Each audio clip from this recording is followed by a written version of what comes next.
అందరికీ నమస్కారం. మహిళలు న్యాయవాద వృత్తిలో ఉండి రాణించడం అనేది చాలా గొప్ప విషయం అని చెప్పాలి. రాణించడమే కాకుండా ఆ వృత్తిలో పిహెచ్డి చేయడం అనేది ఒక విశేషం. అలాగే దాదాపు 18 డిగ్రీలు సంపాదించడం అనేది కూడా పెద్ద విశేషం. ఒక మనిషి ఒక డిగ్రీ చేసుకుంటేనే చాలా గొప్పగా ఫీల్ అవుతుంటారు.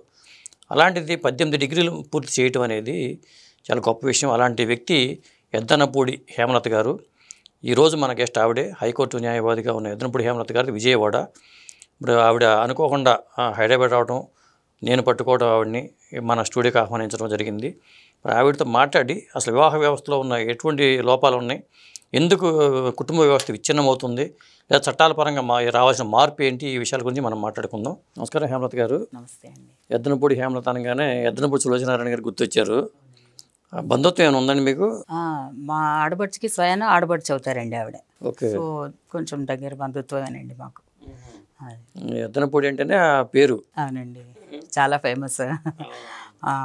ఆవిడింటి పేరు కాజా, బట్ ఎద్దనపూడిగానే ఉన్నారు. నేను నా పుట్టింటి పేరు కొండముది అయినా కూడా ఈ పేరే నేను కూడా ఎద్దనపూడి. మా ఇంటి పేరు కొండముది వాళ్ళు, మా పుట్టింటి కొండముది శ్రీరామచంద్రమూర్తి గారు. ఆయన కూడా రైటర్. ఎగ్జాక్ట్లీ అండి. మా ఫ్యామిలీలో కొంచెం ఈ రైటింగ్ అంతా కూడా ఇటువైపు అటువైపు రెండు వైపులా ఉన్నాయండి. మీరు 18 డిగ్రీలు చేశారు. సాధారణంగా ఒక డిగ్రీ కంప్లీట్ చేయడానికి నా తంటాలు పడాల్సి వస్తుంది. 18 డిగ్రీలు ఎందుకు చేశారు? చిన్నప్పటి నుంచి చదువు అంటే బాగా ఇంట్రెస్ట్గా ఉండేది. ఎప్పుడు టాపర్గానే ఉండేదాన్ని క్లాస్లో. ఎప్పుడు కూడా ఎగ్జామ్స్, ఎలక్యూషన్, డిబేట్, ఇట్లాంటి ఎస్ఏ రైటింగ్స్, ఇట్లాంటి ఏ కాంపిటీషన్స్ ఉన్నప్పటికీ కూడా అన్నిట్లో ఒకదాన్ని వెళ్ళిపోయి పార్టిసిపేట్ చేసేసేదాన్ని. స్కూల్ తరఫున కానీ లేకపోతే విడిగా ఎక్కడన్నా జరుగుతున్నా కూడా చదువు అంటే మొదటి నుంచి అంత ఇంట్రెస్ట్గా ఉండేదండి నాకు. సో చాలా చిన్నతనంలో మ్యారేజ్ అయిపోయింది నాకు 17 ఇయర్స్కి. బట్ ఆఫ్టర్ దట్ ఆల్సో నేను నా భర్త గారి ప్రోత్సాహంతో మా ఇద్దరి మధ్య వచ్చిన అండర్స్టాండింగ్ అదనమాట. మ్యారేజ్ అప్పుడు నేను తర్వాత కూడా చదువుకుంటానంటే అదే మాట ప్రకారంగా ఎంతవరకు కావాలంటే అంతవరకు చదువుకో, నేను ఎప్పుడు అబ్జెక్ట్ చేయలేదు అని అన్నారు. అదే మాట మీద ఇప్పటివరకు కూడా. ఏ డిగ్రీలు చేశారండి? దేంట్లో చేశారు? నేను ఎంఎస్సి జువాలజీ అండి, ఇంగ్లీష్, అలాగే psychology, MSc psychology, MA English, తర్వాత ఫిలాసఫీ, సోషియాలజీ, అవి కాకుండా ఇంకా ఎల్ఎల్ఎమ్స్ అనమాట. దాంట్లో అంటే నేను అడ్వకేట్గా ఉన్నందుకు నాకు ఉపయోగపడే డిగ్రీస్ అన్నీ కూడా constitutional law, administrative law, torts and crimes, labour laws, ఇవన్నీ కూడా నా న్యాయవాద వృత్తికి సంబంధించినటువంటివన్నీ కూడా పీజీ చేశానండి దాంట్లో. అవి కాకుండా సైబర్ క్రైమ్, సైబర్ లాస్, ఆర్బిట్రేషన్స్, ఇవన్నీ కూడా ఇంటర్నేషనల్ లాస్, వీటిల్లో కూడా నేను డిగ్రీస్ చేసి. ఇంకోటి మ్యూజిక్ మీద ఎట్లా మరి ఇంట్రెస్ట్ ఏర్పడింది మీకు? అంటే చిన్నతనం నుంచి మా ఇంట్లో మ్యూజిక్ ఉందండి. మా గ్రాండ్ మదర్ దగ్గర నుంచి, అమ్మమ్మ, మా అమ్మగారు, తర్వాత నేను, మా ఇంట్లో అందరం, మా చెల్లెలు, నేను, మా తమ్ముడు, అమ్మగారు, అందరం మ్యూజిక్ దాంట్లోనే ఉన్నామండి ఆల్మోస్ట్ అందరం కూడా. సో అలాగా నాన్నగారికి బాగా ఇంట్రెస్ట్, మమ్మల్ని చిన్నప్పటి నుంచి కూడా మ్యూజిక్ నేర్పించారు. తర్వాత నేను ఎక్కడ కూడా మ్యూజిక్ కూడా వదిలిపెట్టలేదండి. వోకల్, వైలిన్, వీణ, మృదంగం, వీటిలన్నింటిలో కూడా డిప్లొమాస్ చేసి ఎంఏ మ్యూజిక్ పద్మావతి మహిళా యూనివర్సిటీలో దాంట్లో కూడా పోస్ట్ గ్రాడ్యుయేషన్ చేశాను. మహిళా యూనివర్సిటీ నుంచి వోకల్, గాత్రంలో. వృత్తి, ప్రవృత్తి. మీ వృత్తి ఏమో న్యాయవాద వృత్తిలో ఉన్నారు, ప్రవృత్తి రీత్యానేమో ఇవన్నీ ఉన్నాయి. అంటే ఏ యాక్టివిటీస్లో, ప్రవృత్తి రీత్యా ఏ యాక్టివిటీస్లో ఎక్కువ పార్టిసిపేట్ చేస్తుంటారు మీరు? నేను ఆల్రౌండ్గానే ఇష్టపడతానండి. ఒకదానికే కన్ఫైన్ అవ్వడానికి నేను ఇష్టపడను ఎప్పుడు కూడా. సైకాలజీ సబ్జెక్ట్ ఉంది ఉదాహరణకి, నాకు ఎంఎస్సి సైకాలజీ కూడా ఉంది. ఒక క్లయింట్ నా దగ్గరికి వచ్చి, ఏమండి ఇట్లా ఉంది నా మానసిక స్థితి, లేకపోతే భార్యాభర్తలం ఇట్లా గొడవలు పడుతున్నామండి అన్నారు. నాకు దాంట్లో ఆ పరిధిలో ఏదైతే ఉన్నదో ఆ సైకాలజీ ప్రకారంగా వాళ్ళకి కౌన్సిలింగ్ చేస్తూ ఉంటాను. ఇలా ఉండాలి, ఇలా ఉండాలి, డూస్ డోంట్స్, ఆ ఫ్యామిలీ మధ్యలో ఎలా అయితే సఖ్యత కుదరగలుగుతుందో మ్యాక్సిమం నేను ట్రై చేసి ఆ సబ్జెక్ట్ని అక్కడ నేను అప్లై చేస్తానండి. దాని ప్రకారంగా వాళ్ళకి వాళ్ళిద్దరిని కలపడానికని మ్యాక్సిమం ట్రై చేస్తూ ఉంటాను, అంటే డిస్ప్యూట్ రిజాల్వ్ అవ్వడానికి. ఇప్పుడు ఆ టాపిక్లోకి వచ్చాం కాబట్టి, ఇప్పుడు పెళ్లి చేసుకున్న వాళ్ళు ప్రతి ఒక్కరిలోనూ విడాకులకి వెళ్ళిపోతున్నారు. అది ఎంత పర్సెంట్ ఉందనుకుంటారండి? అది అసలు ఆల్మోస్ట్ 45 to 50% దాకా వెళ్ళిపోతున్నారండి. ఇప్పుడు ఓర్పుగా ఉండట్లేదండి ఫ్యామిలీస్లో. అంటే ఎక్కడ ప్రాబ్లం ఉంది? ఆడవాళ్ళలో ఉందా, మగవాళ్ళలో ఉందా? అంటే నా అబ్జర్వేషన్ ప్రకారం ఇప్పుడు నేను ఈ ప్రొఫెషన్లోకి వచ్చి 25 years అయిపోయిందండి. సో నా అబ్జర్వేషన్ ప్రకారం నేను కోర్టులో నేను ప్రాక్టీస్కి వచ్చిన కొత్తలో చాలా లీస్ట్ రోజుకు ఒక 10 కేసులు ఏమో ఉంటూ ఉండేవి. ఆడవాళ్ళు అది కూడా కోర్టుకు వచ్చి ఈ విడాకుల కేసులు పాపం ఆ స్తంభం వెనకాల దీని వెనకాల ఏదో షేమ్గా ఫీల్ అవుతూ ఉండేవాళ్ళు. కానీ భర్త నుంచి వాళ్ళకి విడాకులు పొందాలి, వాళ్ళు ఇక ఉండలేకపోతున్నారు. ఆ స్టేజ్లో అంటే అబోవ్ 40 years 35 years దాటిన తర్వాత కూడా వాళ్ళు ఇంకా మేము అడ్జస్ట్ కాలేకపోతున్నాము అనుకున్న స్టేజ్లోనే వాళ్ళు విడాకులకు వెళ్ళేవాళ్ళు. ఇప్పుడు అసలు 1 month కాదు, అసలు 1 weekలోనే వాళ్ళు ఏమాత్రం ఇష్టపడట్లేదు కాంప్రమైజ్ అవ్వడానికి. ద వెరీ నెక్స్ట్ డే కూడా డైవర్స్కి వెళ్ళిన రోజులు. ఎందుకు వస్తుంది ప్రాబ్లం అసలు? చాలా రీజన్స్ ఉన్నాయండి దాంట్లో, చాలా రీజన్స్ ఉన్నాయి. ఫ్యామిలీ బ్యాక్గ్రౌండ్, పేరెంట్స్ చెప్పట్లేదు వద్దమ్మా తప్పు అట్లా కాదని చెప్పేసి. తర్వాత వీళ్ళకి బాగా ఫైనాన్షియల్ ఇండిపెండెన్స్. ఇప్పుడు ఈ సాఫ్ట్వేర్ ఉద్యోగాలు వీళ్ళందరూ ఏంటంటే లక్షల్లో జీతాలు వస్తున్నాయి వీళ్ళకి. మూడోది ఏంటంటే అండి ఫ్యాన్సీ లైఫ్కి అలవాటు పడిపోయారు. అంటే ఏదైనా అనుకుంటే ఇంట్లో అది వెంటనే అయిపోవాలి వాళ్ళకి. They want immediately. అంటే దాని ప్రాస్ కాన్స్ ఏంటి, కష్ట నష్టాలకి వాళ్ళు ఏమాత్రం వెయిట్ చేయట్లేదు. వాళ్ళు ఈ పని చేస్తే దీనివల్ల నష్టం ఇలా ఉంటుంది, లేకపోతే అంటే అట్లాంటి దాని అంటారు తగ్గి ఉండడం అనేది పోయిందండి కంప్లీట్గా. ఈవెన్ పేరెంట్స్ కూడా అట్లా కాదమ్మా వాళ్ళు కూడా కొంతమంది అసలు అడ్జస్ట్ అవ్వమని చెప్పడం లేదండి. పైగా పెద్దవాళ్ళు ఇంట్లో ఉండట్లేదు. ఉన్నా కూడా అండి వీళ్ళు ఫోన్లో 24 hours తల్లితో కాంటాక్ట్లోనే ఉంటారు, తల్లితో కాంటాక్ట్లోనే ఉంటారు. ఓ పక్క ఉద్యోగాలు చేస్తూ ఉంటారు, ఓ పక్క తల్లితో కాంటాక్ట్లో ఉంటూ ఉంటారు. ఇంట్లో ఏం జరిగిందో మినిట్ టు మినిట్ ప్రోగ్రామ్ తల్లికి తెలియాల్సిందే. అక్కడి నుంచి ఆవిడ రాంగ్ డైరెక్షన్స్ ఇస్తూ ఉంటుంది. మీ అత్తగారు కాఫీ కలుపుకోలేదు, నువ్వెందుకు కలపాలి? తండ్రి పాత్ర అనేది తక్కువ ఉంటుంది చాలా. ఈ మధ్యకాలంలో చాలా తక్కువ ఉంటుందండి. అంటే పెళ్లి సంబంధం మాట్లాడే దగ్గర నుంచి కూడా, పెళ్లి సంబంధం కుదుర్చుకుని మాట్లాడే దగ్గర నుంచి కూడా, పెళ్ళయి ఈ డైవర్స్ టాపిక్లో కూడా ఎక్కడ తండ్రి పాత్ర చాలా అసలు లైక్ 10% ఉంటుంది. ఎవ్రీథింగ్ లీడ్ చేసేదాన్ని ఆడపెత్తనం అనుకోవాలి దాన్ని. 100కి 200%. ఇంట్లో ఆడపెత్తనం ఎప్పుడైతే స్టార్ట్ అయిందో ప్రాసుకాన్స్ తెలియ ఆడవాళ్ళకి, బయటికి వెళ్తే మగవాడికి తెలుస్తుంది ఒక రూపాయి విలువ, కష్టపడి సంపాదించడం, లైఫ్ ఎలా లీడ్ చేయాలని. ఈ రోజులు అలా లేదు, మొత్తం వీళ్ళ వైపు టర్న్ తీసేసుకున్నారు మొత్తం. పెళ్లి సంబంధం కుదరాలంటే మా అమ్మాయి చూసి చెప్తుందండి, మా అమ్మాయి ఇంకా ఖాళీ లేదండి, అదండి ఇదండి అని వాడిని ఒక 2-3 నెలలు అయిన తర్వాత మగపెళ్లి వాళ్ళకి వీళ్ళే చెప్తూ ఉంటారు, అండి మా అమ్మాయికి ఇష్టం లేదని ఈవిడే చెప్తుంది. ఆ తండ్రి పాత్ర ఏం లేదు అందులో, తల్లి నంబరే ఉంటుంది అక్కడ, కాంటాక్ట్ నెంబర్. మా అమ్మాయికి ఇష్టం అంటే వీళ్ళే లీడ్ చేస్తారు సంబంధం అంతా కూడా. ఆ తర్వాత అంతా వాళ్ళకి ఏం కావాలి ఏంటి అనేది కూడా వీళ్ళే మాట్లాడుకుంటూ ఉంటారు.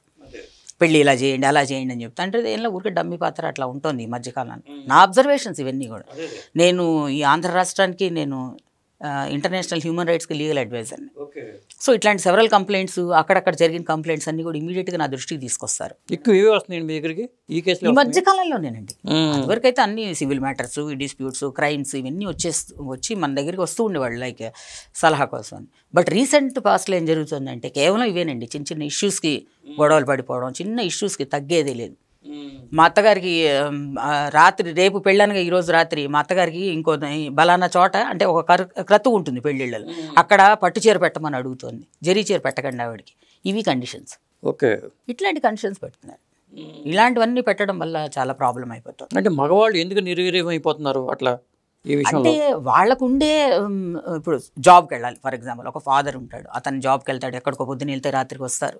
ఆయనకి ఒక సర్టన్ ఏజ్ దాటిపోయి ఉంటారు, ఒక 55+ ఉంటుంది వారికి. ఆయన హెల్త్ కానీ లేకపోతే ఇంట్లో వీళ్ళు చూసుకుంటున్నారు. అంటే మనకి ఎందుకులే ఇక ఇన్వాల్వ్ అయితే మళ్ళీ మనకి తేడాలు వస్తాయి. తేడా అని కూడా కాదండి, ఆవిడ చూసుకుంటోంది కదా అని ఆవిడ మీద తోసేసరికి, ఇప్పుడు చదువుకున్న వాళ్ళు ఉండొచ్చు, చదువుకోని వాళ్ళు ఉండొచ్చు, కొంచెం చదువుకున్న వాళ్ళు, ఇలా 3 రకాలుగా ఉంటారు. ఈ థింకింగ్ కెపాసిటీ వాళ్ళకి ఒకేలాగా ఉండాలని లేదండి. సో ఆ డిఫరెన్స్ వల్ల కూడా ఈ కూతుళ్ళు కాపురాలు చాలా వరకు పాడైపోతున్నాయి. అసలు వాళ్ళకి నచ్చ చెప్పి అట్లా కాదమ్మా, 4 రోజులు ఓపిక పట్టు, అత్తగారు వాళ్ళ ఇంట్లో కొత్త ఇల్లు, ఆ ఎన్విరాన్మెంట్కి నువ్వు అలవాటు పడాలి. నువ్వు కొద్ది రోజులు అయితే కానీ వాళ్ళు ఏం తింటారు, వాళ్ళు ఎలా ఉంటారు, వాళ్ళకి నచ్చేది ఏంటి అనేది నువ్వు తెలుసుకో అనట్లేదు అసలు వాళ్ళు. నైట్ షిఫ్ట్ అంటారు, పొద్దున్న 10:30-11ంటికి నిద్రలేస్తారు. ఉద్యోగం చేసేవాళ్ళు తప్పదు పాపం, వాళ్ళు కష్టపడతారు. కాకపోతే కొత్తగా వెళ్ళిన ఇంట్లో అసలు వాట్ ఈస్ ద ప్రొసీజర్ అనేది కొంచెం తెలుసుకోవడానికి వాళ్ళు వెయిట్ చేయట్లేదు, ఎక్కడ అసలు వెయిట్ చేయట్లేదు వాళ్ళు, ఓర్పు లేదు వాళ్ళకి. మరి ముందు ఇంకా పరిస్థితి ఎలా ఉండొచ్చు? అసలు ముందు అసలు మ్యారేజెసే ఉండవండి. చేసుకున్నా నెక్స్ట్ డే మాకు ఇట్లా కోర్టులోనే తయారైపోతున్నారు, వెరీ నెక్స్ట్ డే తయారైపోతున్నారు. అసలు మ్యారేజెస్ ఉండవు. ఇప్పుడు లివింగ్ రిలేషన్షిప్ అని కొత్త ఫ్యాషన్ మొదలు పెట్టారు కదా, వాళ్ళకి ఏం కావాలంటే అది అంతా కూడా వాళ్ళు సెక్యూర్ చేసుకుంటారు. ఈ విషయంలో చట్టాలు ఏం చెప్తున్నాయండి అసలు? అంటే ఫ్యామిలీ గురించి, ఇన్సైడ్ ద 4 walls గురించి చట్టాలు బాగా కలిసి ఉండాలనే ట్రై చేస్తూ ఉంటాయి. మన హిందూ యాక్ట్ ప్రకారం కోర్టులు కూడా అంతే, అందుకే ఇంత డిలే చేస్తారు ప్రొసీడింగ్స్ పాపం. ఈ సివిల్ మ్యాటర్స్లో వాటిల్లో క్రిమినల్ మ్యాటర్స్లో ఇచ్చినంత ఫాస్ట్గా ఈ ఫ్యామిలీ డిస్ప్యూట్స్లో వాళ్ళు వాయిదాలు ఇవ్వరండి. ఒక 2 నెలలకి 3 నెలలకి వాయిదా వేసి రీకన్సిలేషన్ అని ఎప్పటికైనా మళ్ళీ వీళ్ళు కలుస్తారేమో అని వాళ్ళ ఆలోచన అండి. సో దానివల్ల ఏంటంటే ఇవాళ నుంచి వాయిదా నెక్స్ట్ వీక్, ఆ తర్వాత నెక్స్ట్ వీక్ అట్లా వేయరు వాళ్ళు. సో దట్ ఎక్కడైనా సరే వీళ్ళు మానసికంగా కొద్దిగా అయినా మళ్ళీ దగ్గర అవుతారేమో ఈ కేసులు ఇవన్నీ కాకుండా అని చెప్పని వాళ్ళు ఆలోచిస్తూ ఉంటారు. అంటే విచ్చలవిడితనానికి చట్టాలు కూడా కొంత దోహదపడుతున్నాయో అనిపిస్తుందండి. ఇట్లాగే అంటే నా అబ్జర్వేషన్ ఇప్పుడు పెద్ద పెద్ద సిటీస్ లైక్ బెంగళూరు, పూనా ఇట్లాంటి సిటీస్లో అందరూ ఆడపిల్లలందరూ వర్క్ చేస్తున్నారు. ఎట్ ద సేమ్ టైం వాళ్ళల్లో కట్టు బొట్టు జుట్టు మొత్తం తేడా వచ్చేస్తుందండి. ఆడపిల్ల ఇలా ఉండాలి అనేది మనకి లక్షలో ఒకళ్ళు ఒక ఎగ్జాంపుల్గా తయారవుతున్నారు. లక్షల్లో ఒకళ్ళు అనమాట. The way of dressing, the way of hair style, తర్వాత అసలు ఫుడ్ స్టైల్స్ మీరు చూడండి, ఎంత ఫుడ్ స్టైల్స్లో ఎంత మార్పు వచ్చింది ఆడపిల్లలు. పోటీలు పడి మగవాళ్ళతో సమానంగా వైన్ షాప్స్లో వైన్స్ కొనుక్కోవడం. ఎప్పుడు మరి మేము ఆడపిల్లలాగా అట్లాగే పెరిగిన వాళ్ళమే కదా. మా చిన్నతనంలో కాలేజీకి వెళ్ళాం, చదువుకున్నాం మేము కూడా. మరి అన్నీ మేము కూడా కో ఎడ్యుకేషన్ స్కూల్స్లో, కో ఎడ్యుకేషన్ కాలేజెస్లో చదువుకున్నాం. సో మా పేరెంటింగ్ అలా లేదండి. అదే అదే పేరెంటింగ్లో కూడా ఇక్కడ తల్లిదండ్రులు తప్పట్టాలా మనం ఈ విషయంలో? అంటే కొంత స్వతహాగా మనకు కూడా ఉండాలండి, కొంత స్వతహాగా పేరెంట్స్ చెప్పాలి. ఇప్పుడు ఇంట్లోంచి ఒక పాప బయటికి వెళ్తుంది, యూనిఫామో బట్టలో ఏదో వేసుకుని వెళ్తుంది, తల్లి అక్కడే రిజెక్ట్ చేసింది అనుకోండి, అసలు బయటికి అలా వెళ్ళదు కదా. సో తల్లి ముందు నుంచే, తండ్రి ముందు నుంచే అమ్మ ఇంట్లోంచి 8 o'clock క్యారేజో బ్యాగో తీసుకుని వెళ్తుంది. So you are seeing, observing the dress. అమ్మ ఏం వేసుకుంటుందో చూస్తున్నాం మనం. నువ్వు రిజెక్ట్ చేయలేదంటే రోజు అలాగే అలవాటు ఉంది. ఇక్కడ దాకా ఉన్నది ఇక్కడికి, ఇక్కడి నుంచి ఇక్కడికి, ఇక్కడి నుంచి ఇంకా అట్లా తయారవుతున్నారండి పిల్లలు. అది ఏమన్నా అన్నాం అనుకోండి, బట్టల గురించి కామెంట్ చేస్తున్నారు, అది ఇదని పెద్ద పెద్ద వాళ్ళని వీళ్ళు నానా ధర్నాలు చేసేస్తున్నారు. రాజస్థాన్లో చెప్పేదాన్ని బట్టి చూస్తుంది ఎక్కువ ఆడవాళ్ళ నుంచి ప్రాబ్లం కనిపిస్తున్నట్టుంది అమ్మాయిల విషయంలోనే. అబ్బాయిల విషయంలో అంత ప్రాబ్లం కనిపిస్తున్నట్టుగా అనిపించట్లేదు నాకు. అంటే ఆ సెకండరీ థింగ్, అది హిడెన్గా ఉంటుంది. అది అంటే ఆ ప్రాబ్లం కూడా ఉంటుంది, లేదని నేను అన్నాను.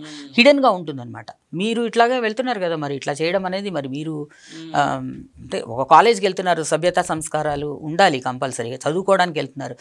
మన విద్యాలయాలు సరస్వతీదేవి నిలయాలు అంటున్నప్పుడు పురుషాధిక్య సమాజం అనే మాట వచ్చింది, అసలు అది అసలు లేనే లేదు. అది మచ్చుక్కి కూడా లేదండి ఈ రోజులో. నోరెత్తాడా పురుషుడు వెంటనే వాడు 2వ రోజు కోర్టులో ఉంటాడు, లేదా పోలీస్ స్టేషన్లో ఉంటున్నాడు. చట్టాలన్నీ కూడా లేడీస్కి అనుకూలంగా ఎందుకు వచ్చింది? అదేనండి, ఈ మధ్య సుప్రీంకోర్టు కూడా చాలా వరకు అమెండ్ చేస్తోందండి. మీరు రీసెంట్గా కూడా చూసే ఉంటారు, ఒక టెక్కీ బెంగళూరులో ఒక టెక్కీ సూసైడ్ చేసుకుని చనిపోయాడు. ఈ 498 కేసులో అనవసరంగా ఇరిగించారని. ఆ ఫ్యాక్ట్స్ ఆఫ్ ద కేసెస్ అన్నీ కూడా క్లియర్గా ఉన్నాయి. ఆ వైఫ్ని, వాళ్ళ ఫ్యామిలీని అందరినీ కూడా అరెస్ట్ చేశారు దాంట్లో. తన తర్వాత బయటకు వస్తుందో లేదో, బట్ అనవసరంగా తన తల్లిదండ్రులకి ఎంత క్షోభ అతను చేసిన పని వల్ల. ఎందుకు చేశాడు? మానసికంగా కుంగిపోయాడు అతనికి. సో ఇంకా ఈ తిరుగుడు ఈ సమాజంలో, ఇప్పుడు అతను ఒక ఆఫీస్లో ఉంటాడు, ఆ రోజు లీవ్ పెట్టుకోవాలి. ఇప్పుడు చాలా చోట్ల ఏం జరుగుతుందండి, నీ మీద ఇలాంటి కేసులు ఉన్నాయి కాబట్టి ఇవన్నీ కేసులన్నీ తీరిన తర్వాత నువ్వు ఆఫీస్కి రా అని చెప్పేసి ఉద్యోగంలో టర్మినేట్ చేసేస్తున్నారు. చాలామందికి వీళ్ళు పెట్టే ఈ అనవసరమైన ఈ కేసెస్ వల్ల కొన్ని కంపెనీస్లో ఉద్యోగంలో తీసేస్తున్నారండి వాళ్ళు. ఇప్పుడు కూడానండి, నేను జనరల్గా జాతకాలు కూడా చూస్తూ ఉంటాను. నా దగ్గరికి వచ్చేవాళ్ళు సాఫ్ట్వేర్ ఎంప్లాయీస్ అబ్బాయిలే వస్తున్నారు ఎక్కువ మంది. ఈ భార్యలతో ప్రాబ్లం ఉందని చెప్పేవాళ్ళు ఎక్కువ మంది ఉన్నారు. ఖచ్చితంగా అండి, అది కనబడుతుంది. అది అసలు ఏం చెప్పినా వినరు. ఇంటికి ఎప్పుడు పడితే అప్పుడు రావడం, ఏమన్నా అంటే అక్కడ మీటింగ్ ఇక్కడ మీటింగ్ అని, అంటే తల ఎగరేసి మాట్లాడే స్వభావం పెరిగిపోయింది. ఓకే, తల దించుకుని ఉండమని నేను అన్ను, బట్ ఏంటంటే మాటకు మాట సమాధానం చెప్పడం, ఈ ఎక్స్ట్రా ఇవన్నీ కూడా డెవలప్ చేసుకోండి. నేను కాక మొన్న లావణ్య అనే ఒక అమ్మాయి రాజతరణి మీద అలిగేషన్ చేస్తుంది కదా. ఆ అమ్మాయి ఏమో గతంలోనేమో రాజతరణి వీధిని పడేసింది, ఇప్పుడు రాజతరణికి నేను క్షమాపణ చెప్తానంటుంది. చాలా ఉన్నాయండి దాంట్లో. అతను కెరీర్ పాడైపోయింది కదా. అంటే ఒకటి కాదు, దీంట్లో చాలా రీజన్స్ ఉంటాయి వెనకాల. ఎందుకంటే వాళ్ళ వాట్సాప్ చాట్స్ కానీ, వాళ్ళ మధ్య జరిగినటువంటివి కానీ, డ్రగ్స్ ఇష్యూస్ కానీ, పర్సనల్ ఇష్యూస్ కానీ చాలా ఉన్నాయండి దాంట్లో. సో మనకేంటంటే కొంతవరకే బయటికి తీసుకొస్తారు. అంటే కొంతవరకు సెల్ ఫోన్ కారణం అనుకోవచ్చండి. అసలు ఈ సెల్ ఫోన్లు వచ్చిన తర్వాత ఇదేమన్నా విచ్చలవిడితనం పెరిగింది అనుకోవచ్చా? అది కూడా ఒక రీజన్ అంతేనండి, దానివల్ల కాదు. ఇప్పుడు మానసిక స్థితి కరెక్ట్గా ఉంటే సెల్ ఫోన్లు ఏం చేస్తాయండి? నేను పర్ఫెక్ట్గా ఉండాలంటే అవి సెల్ ఫోన్లు ఏం చేయవు కదా, అవి కాదు కదా, అవేం కాదు. అదొక రీజన్ మనం అనుకోవడం, అంతకన్నా ఏం లేదండి. అది అంతకన్నా అది కరెక్ట్ కానే కాదు అసలు. అది సెల్ ఫోన్ మంచిగా వాడుకుంటున్నాం, మరి ఇమీడియట్ ఇన్ఫర్మేషన్ కావాలన్నా, నాకు ఏదైనా మెసేజ్ పాస్ చేయాలన్నా, నేను ఏదైనా చేయాలన్నా అది దానికి కూడా. పెళ్ళిడికి వచ్చిన అమ్మాయిలు ఏమో పెళ్ళిళ్ళు ఒప్పుకోవట్లేదు, పెద్దవాళ్ళు పెళ్ళి అయిపోయినా పెద్దవాళ్ళు పెళ్లి చేసుకునే పరిస్థితి వచ్చేసింది. యాక్చువల్గా ఏమవుతుందంటే ఇక్కడ అబ్బాయి పెళ్లి కొడుకు సంగతి చెప్తానండి నేను.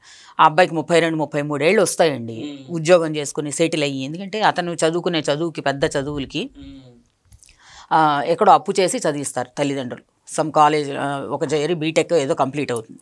సో తర్వాత ఒక మంచి జాబ్ తెచ్చుకుంటాడు. తెచ్చుకున్న తర్వాత ఒక 2 ఏళ్లకు మ్యారేజ్ అవుతుంది. వెంటనే ఎందుకు మ్యారేజ్ అని వీళ్ళు కూడా అనుకుంటారు కదా, అయ్యో అమ్మా నాన్న దగ్గర ఇప్పటిదాకా అప్పు చేసి చదివించారు, పెద్ద పెద్ద చదువులు. ఇప్పుడు ఫారిన్ కంట్రీస్కి వెళ్తున్నారండి, 50-60 లక్షలు ఇక్కడ వాళ్ళు దాని మీద పెడతారు. బ్యాంక్ లోన్స్ తీసుకుని, ఎడ్యుకేషన్ లోన్స్ తీసుకుని వాళ్ళు వెళ్తున్నారు ఫారిన్ కంట్రీస్కి. సో వాళ్ళకి అనిపిస్తుంది కదా, అయ్యో నేను ఇక్కడ సంపాదిస్తున్నానంటే వెంటనే పెళ్లి చేసుకుంటే, ఇదిగో చూసావా ఉద్యోగం వచ్చింది పెళ్లి చేసుకున్నావు అని సొసైటీ అనుకునేది ఒక స్టిగ్మా అంతే అది. సో వాళ్ళు ఏం చేస్తున్నారు, కొద్ది రోజులు ఆగుదాంలే అని చెప్పేసి అని 34-35కి పెళ్లి చేసుకుంటున్నారు. అది కూడా తప్పేమో అనిపిస్తుంది అసలు. ఇది వరకట్లాగా 20 ఏళ్ళకి పెళ్లి చేసుకుంటే ఒక అతను హ్యాపీగా ఉంటారేమో. అదే అప్పుడు ఈ 35కి ఎప్పుడైతే పెళ్లి చేసుకున్నాడు, 1 year 2 years కూడా కాపురం చేయకుండా వీళ్ళు ఈలోపు ఒకళ్ళు 2 పిల్లలు పుడుతున్నారు. ఇక నెక్స్ట్ డే నుంచి వాడు 54 ఏళ్ళకి మొన్న డైవర్స్ అయింది ఒక అతనికి, ఒక కేసులో 54 years అనమాట. అంటే అతను తిరుగుతూనే ఉన్నాడు డైవర్స్ ఆ కేసులో. లోయర్ కోర్టు, హైకోర్టు, ఆ పైన కోర్టు, సుప్రీం కోర్టు, ఇలాగా తిరుగుతూనే ఉన్నాడు ఈ హైరార్కీలో పాపం. ఇప్పుడు మొన్న ఇన్నేళ్ళకి అతనికి డైవర్స్ అయింది. ఇప్పుడు డైవర్స్ అవ్వకుండా మళ్ళీ మ్యారేజ్ చేసుకోవడానికి లేదు కదా మనకి, పెండెన్సీలో ఉండదు. చట్టంలో ఈ విధంగా మార్పు చేయొచ్చు. అది చేయాలండి. ఇది అంటే టాప్ లెవెల్ వాళ్ళు కూడా ఈ కష్ట సుఖాలన్నీ కూడా వాళ్ళు ఆలోచించాలి. వాళ్ళు ఎవరైతే ఫ్రేమ్ చేస్తున్నారో లా అంతా వాళ్ళు కూడా ఇంత నష్టం జరుగుతోంది ఈ చట్టం వల్ల అని చెప్పేసి అని. అంటే అది వరకు 10 ఏళ్ల క్రితం ఎట్లా ఉండేదంటే అండి, ఈ 498 పెడితే అతన్ని వాళ్ళమ్మ నాన్న ఎవరి మీద కేసు పెడితే వాళ్ళందరినీ ఇమీడియట్గా అరెస్ట్ చేసేవాళ్ళు.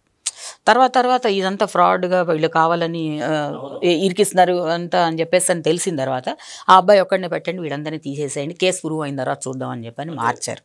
ఒక చిన్న అమెండ్మెంట్. మా చిన్నప్పుడు ఏమనేవాళ్ళు అంటే, పెళ్లి సంబంధం చూడాలంటే అటు 7 తరాలు ఇటు 7 తరాలు చూడాలి అనే మాట వాడేవాళ్ళు. ఇప్పుడు అసలు అదేమీ లేదు. 100 అబద్ధాలు ఆడి ఒక పెళ్లి చేయాలనేవాళ్ళు. ఇప్పుడు 100 అబద్ధాలు ఆడి వీళ్ళు విడిపోతున్నారు. అది తేడా. పెళ్లి చేయడం కాదు ఇక్కడ, 100 అబద్ధాలు ఆడి వాళ్ళ మీద ఉన్నవి లేనివి అబద్ధాలు పెట్టి వాళ్ళ మీద కేసులు పెట్టి నానా ఇబ్బందులు పెట్టి పోలీసులు కంప్లైంట్లు ఇచ్చి పోలీస్ స్టేషన్ల చుట్టూ తిప్పి కోర్టుల చుట్టూ తిప్పి వాయిదాకి వాళ్ళు ఉద్యోగం అనుకోవాలి. వాడెక్కడో అబ్బాయి ఎక్కడో ఉంటాడు, ఆడబడుచు ఎక్కడో ఫారెన్లో ఉంటుంది. వీళ్ళందరి మీద కేసులు పెట్టి ఇక్కడ అనవసరమైన కేసులు రాద్ధాంతం చేస్తున్నారు. ఇక్కడ చాలామంది ఇలాగ చేస్తున్నారు. అలవాటు అయిపోయింది అనమాట ఇప్పుడు ప్రతి వాళ్ళకి. ఈ అడ్వకేట్స్ కూడా కొంతమంది సపోర్ట్ చేస్తున్నారు. అది అంత పబ్లిక్గా అందరికీ తెలిసిందే. ఎందుకంటే అమ్మ తప్పు, కొంచెం వెయిట్ చేయి, లేకపోతే ఇక్కడ మిస్టేక్ ఉంది, ఇది కరెక్ట్ చేసుకోవాలి, అయితే ఇద్దరిని కలిపి కౌన్సిలింగ్ చేసి బాబు ఇలా కాదు ఇలాగా మీ ఇద్దరు ఉండండి అని వన్స్ ఫర్ ఆల్ వాళ్ళు ఒక డెసిషన్ తీసేసుకుంటున్నారు. ఏదైనా ఉంటే రేపు పొద్దున్న కోర్టులో చూసుకోండి, మా లాయర్లు చూసుకుంటారు నీ సంగతి ఏంటో, వాడు అంతు తేలుస్తాను, ఇట్లాంటి మాటలు అనమాట. అసలు రెస్పెక్ట్ లేకుండా పోయింది మ్యారిటల్ సిస్టమ్కి. ఇప్పుడు ప్రస్తుతం రెస్పెక్టే లేదండి. మీ వారు ఏం చేస్తుంటారండి? మా వారు రెవెన్యూ సర్వేయర్గా చేశారండి. ఓకే. నాకు ఒక్కడే బాబు డాక్టర్ అండి, ఆర్థోపెడిషియన్ బాబు. ఇక్కడ విజయవాడలో నాగార్జున హాస్పిటల్స్లో చేస్తున్నాం. మ్యారేజ్ చేశారా? మ్యారేజ్ అయిందండి. ఇప్పుడు మేము ఓన్ హాస్పిటల్ కన్స్ట్రక్ట్ చేసుకుంటున్నాం బాబు కోసం. ఇప్పుడు సివిల్ కేసుల విషయంలో చాలా డిలే జరుగుతూ ఉంటుందండి. అది ఎందుకు అంత డిలే? చట్టాల పరంగా దీనికి అసలు ఎట్లా ఈ మార్పు రావాలంటే? అంటే ఏంటంటే అండి, సివిల్ మ్యాటర్లో ఫర్ ఎగ్జాంపుల్ ఒక చిన్న ప్రాపర్టీ డిస్ప్యూట్ ఎక్స్ప్లెయిన్ చేస్తాను. సో నేనేదో ఒక ప్రాపర్టీ కొనుక్కున్నాను, ఆ ప్రాపర్టీకి సంబంధించినటువంటి ఏవో డిస్ప్యూట్స్ ఉన్నాయి, దానికి సంబంధించిన పేపర్స్, దానికి సంబంధించిన ఎవిడెన్స్ గ్యాదర్ చేయడానికి నాకు కొంత టైం పడుతుంది. రిజిస్టర్ ఆఫీస్కి వెళ్ళాలి, నేను అక్కడి నుంచి పేపర్స్ తెచ్చుకోవాలి, అలాగే ఈసీలు తెచ్చుకోవాలి, లేకపోతే దానికి సంబంధించిన ఎవరైతే సేల్ చేసుకున్నారో వాళ్ళ అడ్రస్లు సంపాదించాలి. నేను వాళ్ళకి ఒక నోటీస్ పంపించాలంటే నాకు వాళ్ళది అడ్రస్ ఉండాలి. వాళ్ళు ఎక్కడో ఉంటారు, కొనుక్కుని ఆస్ట్రేలియాలో వెళ్ళిపోతారు, పిల్లలు ఇక్కడ ఉండరు ఫర్ ఎగ్జాంపుల్. సో వాళ్ళందరూ అడ్రస్ సెక్యూర్ చేయాలంటే నాకు కొంత టైం పడుతుంది. నాకు ఇమీడియట్గా ఇవాళ నుంచి రేపటికి రావడానికి అవ్వదు కదా అడ్రస్, అందుకని వాళ్ళు కొంత టైం ఇస్తూ ఉంటారు దాంట్లో వాళ్ళు. అంటే 20 ఏళ్ళు 30 ఏళ్ళు 40 ఏళ్ళు అయినా తేలకుండా పోతూ ఉంటాయి. అంత అదివరకు అలా లేదండి, ఇప్పుడు అట్లా లేదండి. సిస్టమ్ చాలా మారింది ఇప్పుడు. ఎందుకంటే ఈవెన్ ఇప్పుడు ఇంత డిలే చేస్తే హైకోర్టుకి ఆన్సరబుల్ అండి వీళ్ళు. వాళ్ళు హైకోర్టు నుంచి ఇన్ని రోజులు మీ దగ్గర ఈ కేసు పెండెన్సీ ఉంది ఏంటని జడ్జెస్ని అడుగుతున్నారు. సో వీళ్ళు ఎవ్రీ మంత్ రిపోర్ట్ పంపించాలి, నేను ఈ నెలలో ఇన్ని కేసులు కంప్లీట్ చేశాను, ఈ సివిల్ మ్యాటర్స్ ఇవి, క్రిమినల్ మ్యాటర్స్ ఇవి, ఎగ్జిక్యూషన్ అంటే ఈపీలు అంటారు, ఎగ్జిక్యూషన్ పిటిషన్స్ ఇవన్నీ కూడా నేను కంప్లీట్ చేశానని వీళ్ళు ప్రతి మంత్ రిపోర్ట్ పంపిస్తారు. ఓకే. కంపల్సరీగా వాళ్ళు దాన్ని చూస్తూ ఉంటారు. సో మీరు ఆ రిపోర్ట్ ప్రకారం బేస్ చేసుకుని వాళ్ళ పెర్ఫార్మెన్స్ ఇలాంటివి కూడా చూస్తున్నారండి. అది వరకు ఉండేది కానీ ఇప్పుడు అట్లా లేదండి. అంత లాంగ్ అడ్జర్న్మెంట్స్ లేవు, అంత లాంగ్ టైము తీసుకోవట్లేదు. ఇప్పుడు మీరు మ్యూజిక్ కూడా నేర్చుకున్నా ఉన్నారు, మరి ఆ మ్యూజిక్ పరంగా అంటే శాస్త్రీయ సంగీతం కానీ లేకపోతే సినిమా సంగీతం కానీ ఏదైనా కానీ ఆ ఫీల్డ్కి ఎందుకు ఎంటర్ కాలేదు మీరు? అంటే ఆ 2 పడవల మీద కాళ్ళు వేయడానికి బ్యాలెన్స్ అవ్వదండి నాకు. ఇప్పుడు ప్రోగ్రామ్స్ విజయవాడలో ప్రోగ్రామ్స్ చేస్తూ ఉంటాం, కాన్సర్ట్స్ చేస్తూ ఉంటాం, అదైతే అంతవరకు పర్వాలేదు. కానీ ఇప్పుడు సపోజ్ మళ్ళీ స్టూడియోస్కి వెళ్ళి పాడడం, ఇట్లా అంత టైం నేను ఎలొకేట్ చేయలేకపోయాను. ఇలా పబ్లిక్కి నేను ఈ రకంగా హెల్ప్ చేయడానికి నేను ఇష్టపడ్డానండి.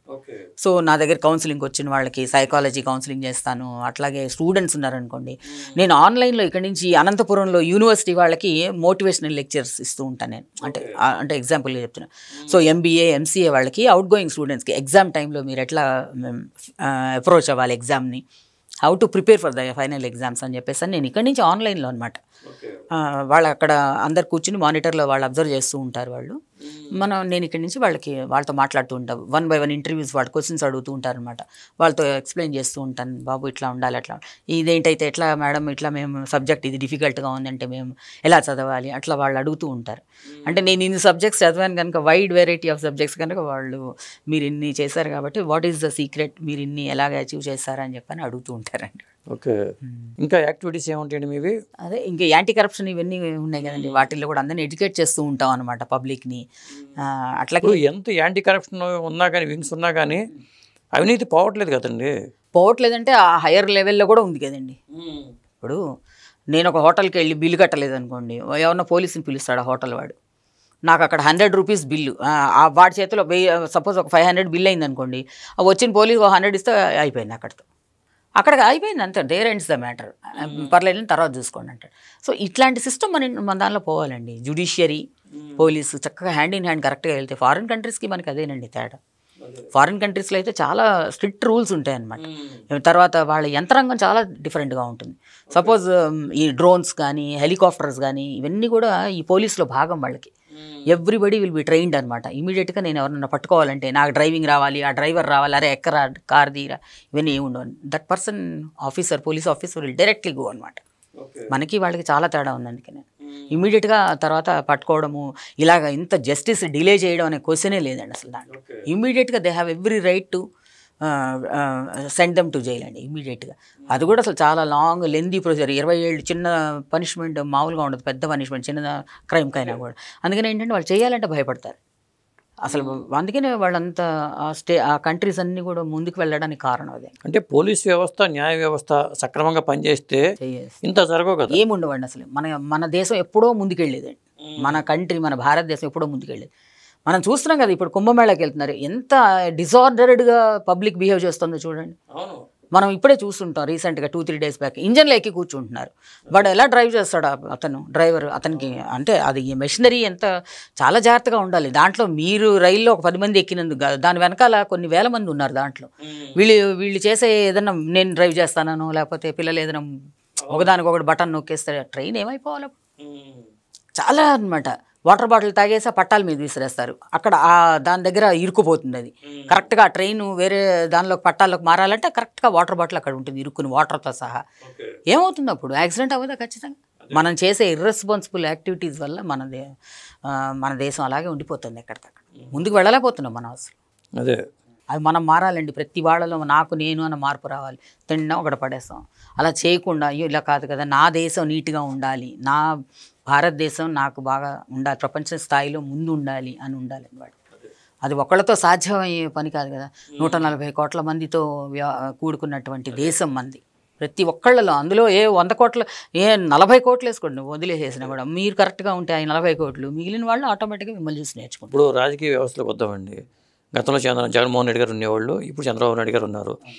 ఇప్పుడు అరెస్టుల విషయంలో, రాజకీయ నాయకుల అరెస్టుల విషయంలో అనవసరంగా కేసులు పెట్టి ఇరికించేయటం అనేది, దీన్ని ఎలా చూడాలంటారు? ఇప్పుడు చంద్రబాబు నాయుడు గారిని అరెస్ట్ చేశారు, అప్పుడు ఇట్లాంటి వ్యవహారాలు జరుగుతున్నప్పుడు దీన్ని ఎలా చూడాలి? అంతేనండి, అనవసరమైన కేసులు పెట్టి వాళ్ళని అరెస్ట్ చేసినందువల్ల దానికి తగ్గ ఫలితం ప్రజలు నీకు తీర్పు ఇచ్చారు. ప్రజలే తీర్పు ఇచ్చారు మీకు. కోర్టులు, జస్టిస్లు ఇవి కాదు తీర్పు. ప్రజల తీర్పు చాలా ఇంపార్టెంట్. జడ్జి ఒకళ్ళే ఇస్తారు తీర్పు. ఇక్కడైతే ఇన్ని కోట్ల మంది నీకు తీర్పు ఇచ్చారు, సరిపోయింది కదా. Tit for tat. నువ్వు చేసిన వేదో పని వల్ల నీకు ఫెచ్చింగ్ అయింది వీళ్ళందరికీ. అది కరెక్టో కాదో దానిలోకి వెళ్లకుండా అంటే ప్రతిదీ ప్రజలు అబ్జర్వ్ చేస్తారండి. ఖచ్చితంగా అబ్జర్వ్ చేస్తారు. మనం అనుకుంటాం వీళ్ళు చూసారా పెట్టారా అని చెప్పేసి. ప్రజలు చాలా తెలియగల వాళ్ళు. ఇప్పుడు లాస్ట్ గవర్నమెంట్లో అదే కదా జరిగింది. అన్ని ఫ్రీబీస్, అన్ని పథకాలు ఇచ్చారు, అందరు తీసుకుని యూటిలైజ్ చేసుకున్నారు, కానీ ఎవరు దానికి రెస్పాండ్ కాలేకపోయారు. చాలా అప్పుడు ఆయన చాలా బాధపడ్డారు కదా, ఇంత తీసుకున్నారు అందరు నా దగ్గర చేయలేదని. వాళ్ళకి ఏం కావాలో ప్రజలకి అందరికీ తెలుసండి. వాళ్ళు ఏం పొందుతున్నారో అది వేరే విషయం. వాళ్ళకి కావాల్సింది ఎప్పుడైతే రాలేదో, వాళ్ళు ఎప్పుడైతే హ్యాపీగా లేరో ఆటోమేటిక్గా వాళ్ళే పనిష్మెంట్ ఇస్తారు. జడ్జిలు, కోర్టులు అవసరం లేదు, ప్రజలే తీర్పు దానికి. మనం దాన్ని శిరస వహించాల్సిందే ఇంకా అది. ఇప్పుడు మీరు హైకోర్టు ప్లేటర్గాను దీని ఉన్నారు, ప్రొఫెషన్లో ఉన్నారు. రాజకీయ వ్యవస్థలకు వెళ్ళాలనే కోరిక కానీ ఆలోచన కానీ మీకు రాలేదా? మీరు చాలా డిగ్రీలు చేశారు కదా. అంటే ఉండేది నాకు కూడా. కాకపోతే ఏంటంటే ఈ రాజకీయాలు, ఈ పాలిటిక్స్ ఇవన్నీ చూసిన తర్వాత అవన్నీ పర్ఫెక్ట్ కాదండి అనిపిస్తుంది నాకు, నా ఫీలింగ్ అయితే అది. ఎందుకంటే మంచి చెయ్యాలి అని మనం వస్తాము ఆ రంగంలోకి, కానీ మనం చేయనివారు అక్కడికి వెళ్ళిన తర్వాత. అవి పాసిబిలిటీస్ ఉండవండి, పాసిబిలిటీ ఉండదు అక్కడ. సో మళ్ళీ అక్కడికి వెళ్ళి ఫెయిల్ అయ్యి ఇంటర్నల్ రాజకీయాలు ఎక్కువ ఉంటాయి. అసలు ఒకటి కాదు, దాంట్లో చాలా ఉంటాయి. ఉదాహరణకి ఇప్పుడు మాకు మొన్న పెట్టారు అట్లాగే గ్రామ సచివాలయ వ్యవస్థ పెట్టారు. మీకు ఏది కావాలన్నా అక్కడికి వెళ్ళి తెచ్చుకోండి అని మా పీపుల్కి పెట్టారు. నేనంటే నా దగ్గరికి ఎవరైనా క్లయింట్ వచ్చారు అనుకోండి, డెత్ సర్టిఫికేట్ కావాలి ఫర్ ఎగ్జాంపుల్, మా మామగారు చనిపోయారంటే డెత్ సర్టిఫికేట్ తీసుకురామ్మా అని చెప్తాను నేను. అక్కడికి వెళ్ళిన తర్వాత 5,000 6,000 తీసుకుంటున్నారు చిన్న దానికి కూడా. మామూలుగా అది వరకు మున్సిపల్ కార్పొరేషన్కి వెళ్ళి అప్లై చేస్తే అక్కడ లంచాలే కాదని నేను అన్ను. 300 400తో అయిపోయేది. ఒక 1 డేలో సాయంత్రానికల్లా ఏదో పంచనామా చేయడమో ఇచ్చేసేవాళ్ళు వెంటనే, అవునా కాదా అని చూసుకుని ఇచ్చేసేవాళ్ళు. ఇప్పుడు ఈ వ్యవస్థ ఎప్పుడైతే స్టార్ట్ అయిందో, ఏమండి మా పై అధికారులకు ఇవ్వాలండి, నా ఒక్కదానికే కాదండి, వాళ్ళకి ఇవ్వాలి, వీళ్ళకి ఇవ్వాలి, మా ఎమ్మెల్యే గారికి కూడా ఇవ్వాలండి అని వాళ్ళే చెప్తున్నారు మాకు. అసలు చాలా వీడియోస్లో కూడా పాపం అంటే హిడెన్ రికార్డ్స్ చేసిన వాళ్ళు చాలామంది ఉన్నారు వాళ్ళు. సో ఒక చిన్న అంటే ఆ టైంలో కరప్షన్ స్థాయి అంటుందండి, లెవెల్ ఆఫ్ కరప్షన్ అంటున్నాం. యాంటీ కరప్షన్ మీరు చూసే మీరు కూడా సపోజు మీరు కూడా మీ పని అవ్వాలంటే ఇవ్వాల్సిన పరిస్థితి వచ్చేస్తుంది. ఖచ్చితంగా అండి ఉన్నమాట. అంటే మీరే అన్నారు నాకు, మా బాబుది మేము హాస్పిటల్ కడుతున్నాం అని చెప్పాం కదా, దానికి మమ్మల్ని ఎన్ని రోజులు తిప్పారంటే నేను చెప్పాను, నేను ఇలా AP state legal adviser for human rights అండి నేను అన్నా సరే, అయితే సీఎం గారు నంబర్ ఇస్తాను మాట్లాడుకోండి అయితే ఆయనతో అన్నారా. అంటే ఎక్కడ తరతమ భేదాలు లేవు అనమాట. నేను అడ్వకేట్ అవని, నేను ఒక జడ్జి అవని, నేను ఇంకేదన్నా అవని, బట్ వాళ్ళకి కావాల్సింది అవ్వాల్సిందే ఖచ్చితంగా. అసలు ఎక్కడ కూడా వాళ్ళు కాంప్రమైజ్ కాదు. దీన్ని మార్పు రావాలని ఏం చేయాలంటారు? అవుతుంది, ఇప్పుడు మార్పు వచ్చింది కదా. సో ఇప్పుడు మా వాట్సాప్ పరిపాలన వచ్చింది, ఎవరు మిడిల్ మ్యాన్ లేడు ఇంకా అసలు. డైరెక్ట్గా నేను వాట్సాప్లో నాకు ఏం కావాలో నేను పెడతాను, దాని వల్ల అడిగిన ఎవిడెన్స్ ఈ ఆధార్ కార్డులు ఇవన్నీ అప్లోడ్ చేస్తే నాకు కావాల్సింది. ఇప్పుడు చూడండి చిన్న ఇష్యూ, ఇంటర్మీడియట్ అవన్నీ కూడా 10th క్లాస్ వాళ్ళు అవన్నీ కూడా వెరిఫికేషన్కి వచ్చి మళ్ళీ డబ్బులు అడుగుతారేమో కదా. అలా లేదు, ఇప్పుడు ఆధార్ కార్డు ప్రూవ్ చేయమని అడుగుతున్నాడు.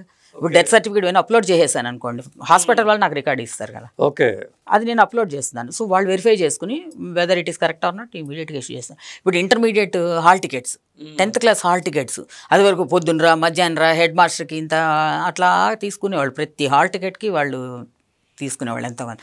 అది అందరికీ తెలిసిన విషయాలు ఇవన్నీ కూడా, కొత్తవే ఏం లేవు ఇవన్నీ కూడా. సో ఇప్పుడు అవన్నీ ఏం లేవు, డైరెక్ట్గా నువ్వు దాంట్లో డౌన్లోడ్ చేసుకొని ప్రింట్అవుట్ తీసుకోవడం. ఎంత ప్రింట్అవుట్ 20 రూపీస్, 10, 15, 20 రూపీస్లో నీకు అయిపోతుంది. వాళ్ళ చుట్టూ తిరగక్కర్లేదు, నీకు టైం వేస్ట్ లేదు. మరి సుపరిపాలనే కదా ఇది, మార్పు కదా. మరి మనం అంటే ఐటీ యాక్ట్ కానీ ఇవన్నీ ఎంత చక్కగా అభివృద్ధి చెందుతున్నాయో చూడండి, మనకి దీనివల్ల ఉపయోగపడుతుంది కదా మనకి. దానికి పెద్ద నాలెడ్జ్ అక్కర్లా, నీకు వాట్సాప్లో డౌన్లోడ్ చేసుకోవడానికి బాగా చదువుకున్న వాళ్ళు అంతా అట్లాంటి వాళ్ళు ఏం అవసరమే లేదు దానికి. అందరూ అసలు చదువు లేని వాళ్ళు, చదువుకున్న వాళ్ళు అందరూ కూడా ఈ రోజుల్లో మొబైల్స్ వాడుకుంటున్నారు. ఆ యాప్స్ అన్ని ఎలా చేసుకోవాలన్నీ తెలుసు వాళ్ళకి. మేడం మీరు PhD కూడా చేశారని తెలిసింది, ఏ సబ్జెక్ట్ మీద చేశారు? అది చైల్డ్ లేబర్ మీద చేశానండి నేను. అంటే బాలకార్మిక వ్యవస్థ అనమాట. ఆంధ్ర యూనివర్సిటీలో బాలకార్మిక వ్యవస్థ మీద శ్రీమతి విజయలక్ష్మి గారు ప్రిన్సిపల్గా ఉన్నారు అప్పుడు. ఆవిడ గైడెన్స్లో నేను PhD కంప్లీట్. ఎందుకు ఆ సబ్జెక్ట్ ఎంచుకోవాల్సి వచ్చింది మీరు? అంటే నాది కాన్స్టిట్యూషనల్ లా, LLMలో నాది ఒక సబ్జెక్ట్ ఉందండి, కాన్స్టిట్యూషనల్ లా. అది దానికి సంబంధించినటువంటిది ఈ చైల్డ్ లేబర్ అనమాట. ఆ ఆర్టికల్ మీద నేను చేయడం జరిగిందనమాట. అంటే మా బెజవాడ బార్ అసోసియేషన్ మొత్తం మీద నేనే ఏకైక మహిళా న్యాయవాదిని అనమాట. PhD చేసినటువంటి దాన్ని, అది 120 ఏళ్ల చరిత్ర మా bar association, Bezawada bar association చాలా పాతది, పురాతనమైనది. అంత మొత్తం ఎంటైర్ బార్ అసోసియేషన్లో నేనే ప్రథమ మహిళనే. మొత్తం ఎంతమంది ఉంటారు మహిళలు? ఉంటారండి 2000 దాకా ఉంటారు. అంటే అన్ని సంవత్సరాల మీదటగా కూడా నేనే మొట్టమొదటి PhD చేసినటువంటి లేడీ అడ్వకేట్ అందులో మాది. ఏం తెలియదు మీ PhDలో అసలు ఎందుకు వచ్చారు బాలకార్మికులు? అంటే పవర్టీ వల్ల లేకపోతే ఏంటి? చాలా రీజన్స్ ఉన్నాయండి దాంట్లో. పవర్టీ అనేది ఫస్ట్ రీజన్ అవ్వచ్చు. తర్వాత చట్టాల పట్ల ఎక్కువ అవగాహన లేక, ఈ బాలకార్మికుల్ని మనం యూటిలైజ్ చేసుకుంటే మనకి ఏమేమి శిక్షలు పడతాయి అనేది లేకుండా, తర్వాత తల్లిదండ్రులకి పూర్తిగా అవగాహన లేకుండా, గవర్నమెంట్ కూడా చూసి చూడనట్టు పోవడం వల్ల కంప్లీట్గా ఎరాడికేట్ చేయాలంటే గవర్నమెంట్, పేరెంట్స్, మనము చుట్టుపక్కల ఉన్నటువంటి అందరం కూడా మనం దాంట్లో భాగస్థులు అవ్వాలి. ఇప్పుడు చిల్డ్రన్ బాగా చదువుకుంటేనే కదా విద్యా వ్యవస్థ బాగా వాళ్ళు విద్య నేర్చుకుంటేనే కదా ఎక్కువ హోటల్స్లోను ఈ మెకానిక్ షాపుల్లోను వీళ్ళే ఉంటారు కదండి. గాజులు షాప్స్లో ఈ ఉత్తరప్రదేశ్ గజియాబాద్ అటువైపు అంతా కూడా ఈ రాళ్ళు అవన్నీ పెడుతూ ఉంటారు గాజుల మీద. అవన్నీ చేసేవి తయారు చేసేవన్నీ కూడా బ్యాంగిల్ ఫ్యాక్టరీస్లో అంతా వాళ్ళేనండి. లెదర్ ఇండస్ట్రీస్లో చాలా అంతా చిన్న చిన్న పిల్లలేనండి. ఇప్పుడు మనం చూస్తూ ఉంటాం ఎక్కడికైనా వెళ్ళినప్పుడు, ఏం లేదండి ఊరికే మా వాళ్ళ అబ్బాయేనండి అట్లా చెప్తూ ఉంటారు వాళ్ళు, మా చుట్టాల అబ్బాయేనండి అట్లా చెప్తూ ఉంటారు, కానీ అది నిజం కాదండి. వాళ్ళని వాళ్ళకి ఆ కార్మిక వ్యవస్థ అంతా కూడా ఇట్లా వాడుకుంటున్నారు అన్నమాట, బాల కార్మిక వ్యవస్థ కింద పిల్లలందరినీ, వాళ్ళ సేవలన్నీ కూడా అట్లా యూటిలైజ్ చేసుకుంటున్నారండి. ఇంటి సమాచారం సేకరించాలంటే బోల్ టైం పడుతుంది కదండి. పడుతుందండి. ఇప్పుడు అలాగే పెడన బందర్లో పెడన ఉంది, అక్కడ అద్దకం ఫ్యాక్టరీస్, కలంకారీ అద్దకాలు, చీరలు అవన్నీ చేస్తూ ఉంటారు, దుప్పట్లు, తర్వాత హ్యాండ్ కర్చీఫ్స్ ఇవన్నీ కూడా అద్దకాలు చేస్తారు. అక్కడ కూడా చాలా మంది ఉన్నారండి దాంట్లో కూడా. కాకపోతే పూర్తిగా మన అందులోకి వెళ్ళి దాన్ని స్టడీ చేయనివ్వరు అనమాట. ఓవరాల్గా మనం ఈ స్టేటస్ అంతా కూడా ఇస్తూ ఉంటుంది ఎప్పటికప్పుడు గవర్నమెంట్. కానీ అట్లా వాళ్ళతో చేయించుకుంటే వీళ్ళు శిక్షార్హులు అవుతారు కదండి. శిక్షార్హులు అవుతారు. మనం భానుప్రియ కేసు కూడా చూసే ఉంటాం, సినిమా యాక్టర్ భానుప్రియ. ఆ ఇంట్లో ఒక చిన్న అమ్మాయి ఇట్లాగే పెట్టుకుని చాలా ఇబ్బంది పడి గొడవ పడి తర్వాత అదంతా ఒక పెద్ద ఇష్యూ అయింది కూడా. ఇవి కేవలం అమ్మాయి చిన్న మైనర్ అమ్మాయిని ఇంట్లో పెట్టుకోవడం వల్ల జరిగినటువంటి ఇష్యూ అనమాట అది. తప్పు కదా, పెట్టుకోకూడదు వాళ్ళని ఏంటంటే బడికి పంపించి వాళ్ళని మనం భావి భారత్ పౌరులుగా చక్కగా తీర్చిదిద్దాల్సిన బాధ్యత.